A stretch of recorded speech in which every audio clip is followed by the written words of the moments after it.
వాక్యం సెలవిస్తుంది.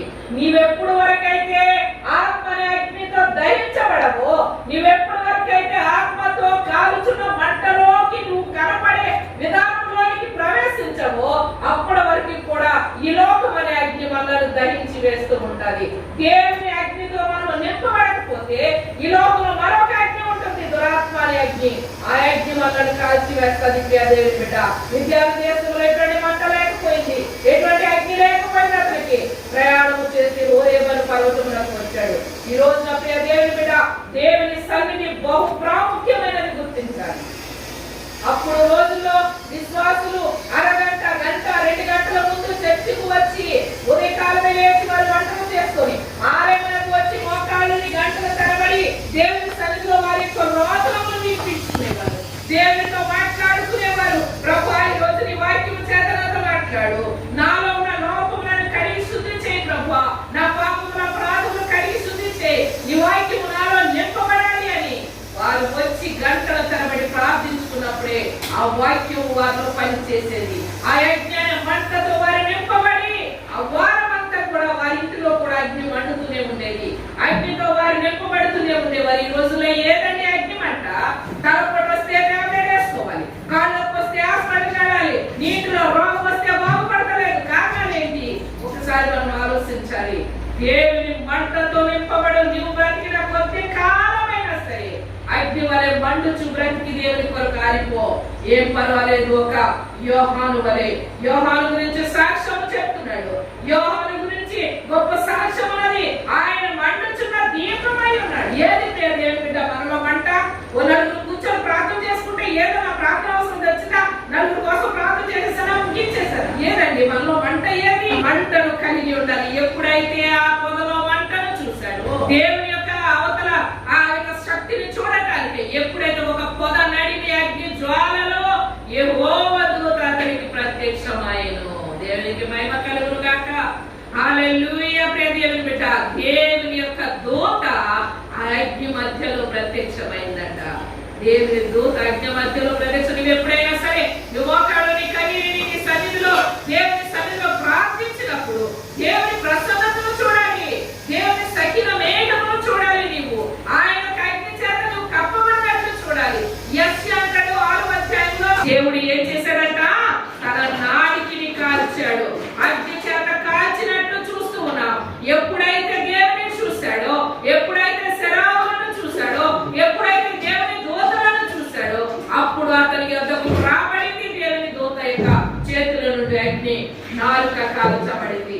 ఈ అగ్ని నాలుక కాల్చుటానగా పరిశుద్ధాత్మకు సూచనగా కనబడుతుంది. దేవుని బిడ్డ, పెంతెకొస్తు పండుగ దినమున 10 దినములు వారు ఏకమై 120 మంది ఒకే స్థలములో కూడుకొని దేవుని సన్నిధిలో మొరపెట్టి ప్రార్థన చేసినప్పుడు ఆకాశం నుండి నాలుకల వలె అగ్నిని విభజింపబడి వారు నాలుకల మీద పడినప్పుడు వారు ఏం చేశారంట? వాక్ శక్తిని పొందుకున్నారు, అనగా పరిశుద్ధాత్మతో నింపబడ్డారు. ఈ యొక్క యెషయా అప్పటి వరకు దేవుని ప్రవక్తనే, దేవుని సన్నిధిలో సాగుతున్న మనుషుడే, కానీ అపవిత్రమైన పెదవుల గలవారను, అపవిత్రమైన పెదవుల వారితో నివసించారు. మోషే కూడా అపవిత్రమైన పెదవుల గలవాడైపోయాడు.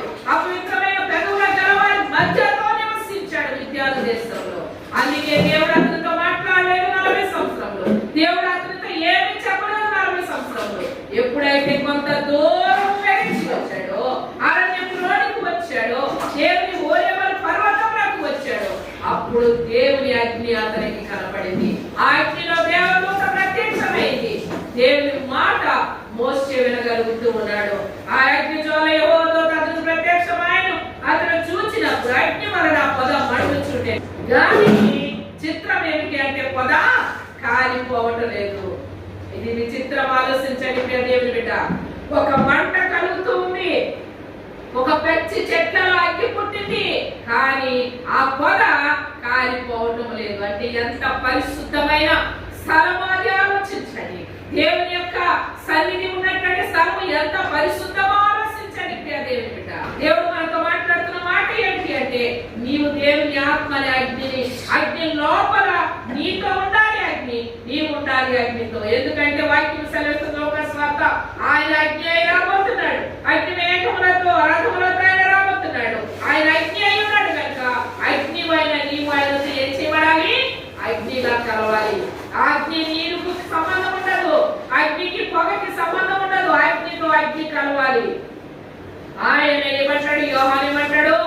ఆయన వచ్చుచున్నాడు.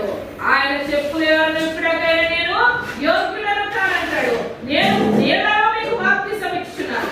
ఇది ఆరిపోవచ్చు, ఇది తడిచిపోవచ్చు, మరలా ఎండిపోవచ్చు, కానీ ఆయన ఇచ్చి ఆయన నీళ్ళలో కాదు అగ్నితో మీకు బాప్తిసం ఇస్తాడు. అనగా పరిశుద్ధాత్మలోనికి ప్రవేశించాలి. దేవుని బిడ్డ, దేవుని అగ్నిని మనం చూడాలి. ఈ రోజు చెప్పే వాక్యం ఏమిటంటే పరిశుద్ధాత్మ నీలో ఉంటే నువ్వు మంట కలిగి ఉండాలి. ఎప్పుడు మంట కలిగి ఉండాలి? నిత్యము మంట కలిగి ఉండాలి. ఏ విషయంలోనైనా దేవుని కొరకు మంట కలిగి ఉండాలి. మోసేని ఎప్పుడైతే 40 సంవత్సరాల తర్వాత ఎన్నుకున్నాడో, మోసే ఎప్పుడైతే మంట చూశాడో అప్పుడు ఆయన అంటాడు, అప్పుడు 3వ వచనంలో అంటాడు, మోసే ఆ పొద ఎలా కాలిపోలేదు, నేను ఆ తట్టు వెళ్ళి ఈ గొప్ప వింత చూచెదను అనుకున్నాడంట. వింత చూడటానికి పడింది. ఇతరులకు వింత చూపించే ముందు మనం వింత చూడాలి. అమ్మా నా దేవుడు గొప్పవాడు, రండి దేవుడు మీకు బాగు చేస్తాడు అని ఆ రోజుల్లో ముసలివాడు, ఆ రోజుల్లో ఉన్న అనాది సంఘం మొదలుకొని మన పితరుల వరకు కూడా విశ్వాసపు యాత్రలో సాగారు. వారు ప్రార్థన చేసుకుని రోగులను బాగు చేసుకున్నారు. ప్రార్థన చేసుకుని గొప్ప సాధన శక్తులను మరణించగలిగారు. శిలంతనం చేసేవారిని ఖండించారు.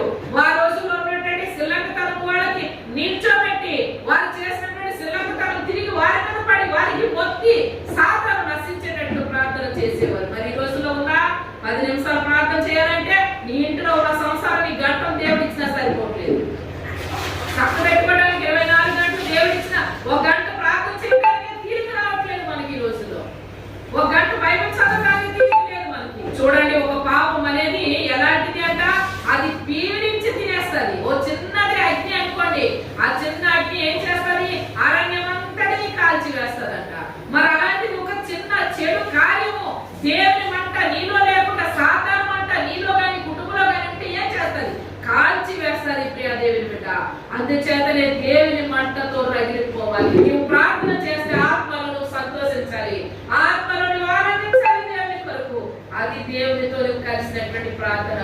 అలాంటి ప్రార్థన చేసినప్పుడు నీ యొద్దనే ఉంటాడమ్మా యేసయ్య, నీ ప్రక్కనే ఉంటాడు యేసయ్య, నీ సమస్యను అడిగి తెలుసుకుంటాడు యేసయ్య.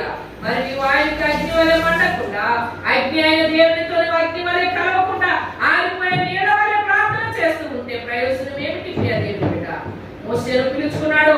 అదంతా చూడటానికి దగ్గరికి వెళ్తున్నప్పుడు అప్పుడు అంటున్నాడు, దాన్ని చూసిన గదిలో ఆ కట్టు వచ్చిన యెహోవా చూచెను. ఆ దేవుడు ఆ పొద నడుమ నుండి మోసే మోసే అని ఇచ్చాను. అంటే దాని అర్థం ఏమిటి? ఆ పొదలో దేవుడు ఉన్నాడు. ప్రియ దేవుని బిడ్డ, ఆ మంటలో యెహోవా దేవుడు ఉన్నాడు, ఆ మంటలో యేసయ్య ఉన్నాడు. ఆయన స్వరం ఆ మంటలో నుండి వినపడుతుంది, ఆ అగ్నిలో నుండి వినపడుతుంది. అవును, గుర్తు చేసుకోవాలి. మోసే అగ్నితో పిలుచుకున్నాడు. ప్రజలకు కూడా అగ్నితోనే ఏమిచ్చాడు? 10 ఆజ్ఞలను ఇచ్చాడు.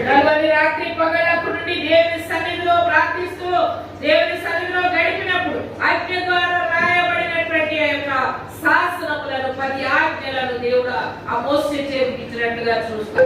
దేవుని బిడ్డ, ఇవన్నీ చూస్తే మనకి ఎలా అనిపిస్తుందంటే సమస్య ఉన్న చోటే పరిష్కారం కూడా ఉంటది. ఎక్కడైతే మోసేకు సమస్య ఉన్నది, ఐగుప్తు దేశంలోకి వస్తే సమస్య ఉన్నదని చెప్పి భయపడి పారిపోయాడు. దేవుడు మనం అక్కడికే తీసుకొని వచ్చాడు. ఎక్కడ సమస్య ఉన్నదో అక్కడే పరిష్కారం ఉంది. ఇశ్రాయేలు ప్రజలందరినీ తోడుకొని వెళ్ళడానికి గొప్ప నాయకుడిగా నిలబడ్డాడు మోసే. కారణం ఏంటంటే అగ్నితో నింపబడ్డాడు. రండి, ఈ రోజున మనం కూడా అగ్ని చేత నింపబడతాం.